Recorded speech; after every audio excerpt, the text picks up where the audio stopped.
네, 오늘은 부동산 실전 경매지도 천에서 문제 60번을 풀어보도록 하겠습니다.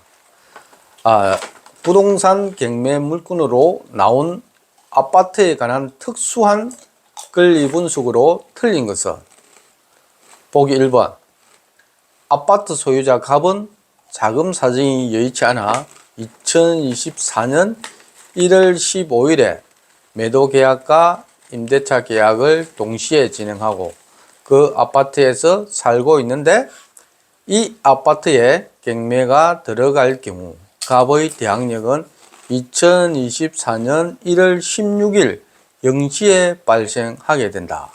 이 지문은 맞는 내용입니다.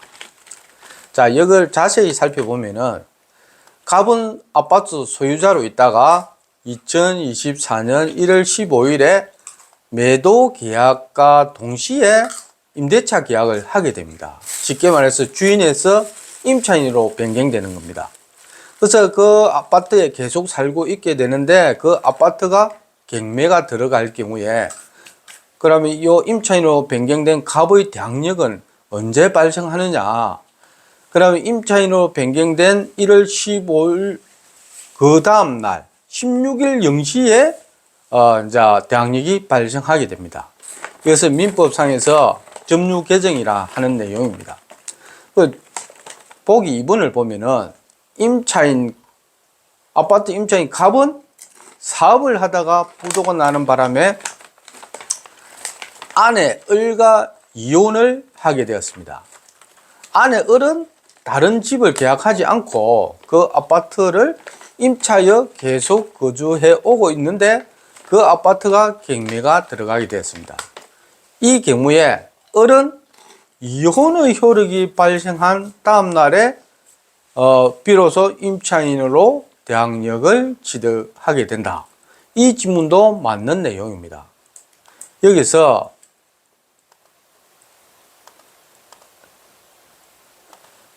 중요한 것은 자, 임차인 갑은 아내 을과 이혼을 하게 되는데 을은 다른 집을 계약하지 않고 그 아파트를 임차여 계속 거주해 오고 있는데 경매가 들어가게 되었습니다. 을은 이혼의 요 부분입니다. 을 아내의 대항력 발생 시점은 이혼의 효력이 발생한 다음 날에 대항력을 취득하게 됩니다. 그래서 2번 지문도 맞는 내용입니다. 그 다음에 3번 지문을 살펴보면은 임차인 갑은 2023년 1월 10일에 창원에 있는 롯데아파트를 임대차 계약하고 그날 바로 전입신고를 하였습니다.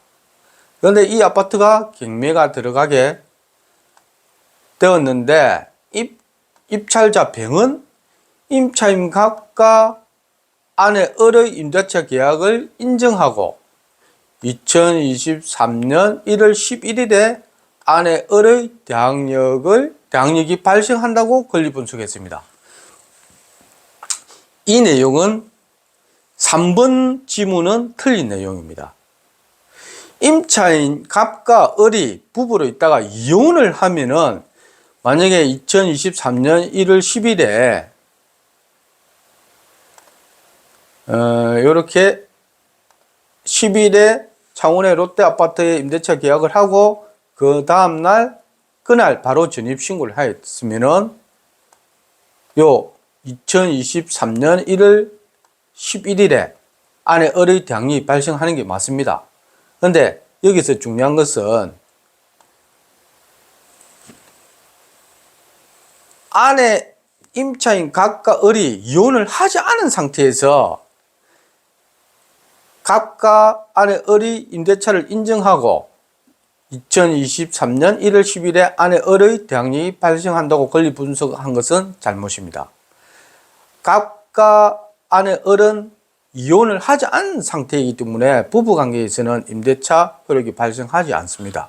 그래서 3번 지문은 틀린 내용입니다.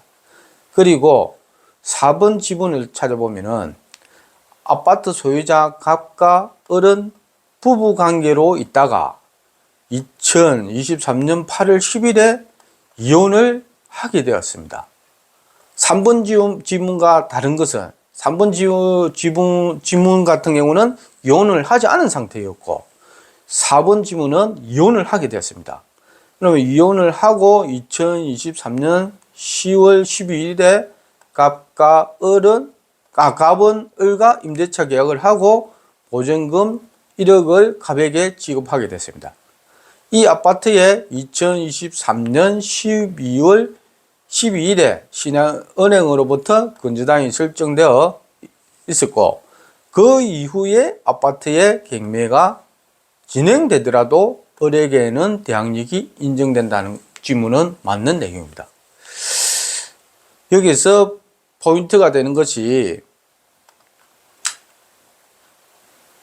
이혼을 하고 요 2023년 8월 10일에 요 이혼을 하고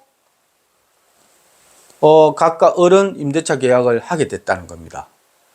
그러면은 이혼을 한 것이 2023년 이혼을 하고 2023년 10월 12일에 갑은 을과 임대차 계약을 하고 보증금 1억을 갑에게 지급하게 되었고 그 아파트는 2023년 10월 20일에 건재당이 신한은행으로부터 설정되었고 그 이후에 경매가 진행되면은 을은 은행 건재보다 앞섰기 때문에 대항력이 인정됩니다. 그리고 부부 관계로 있다가 이혼을 한 상태이기 때문에 대항력이 발생하게 된다.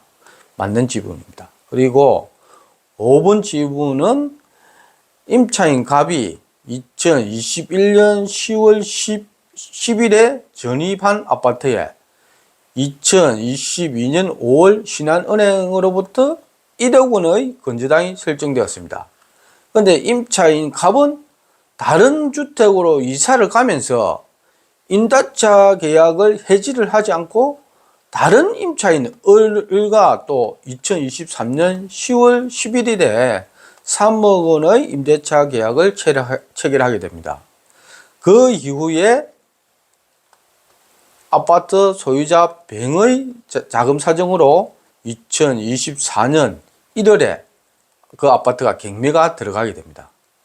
그러면 그 이후에 정의 낙찰을 받았는데 전차인으로 있던 을이 낙찰자 정에게 보증금 반환 청구 요청을 하면은 이 경우 낙찰자인 정은 대항력이 없는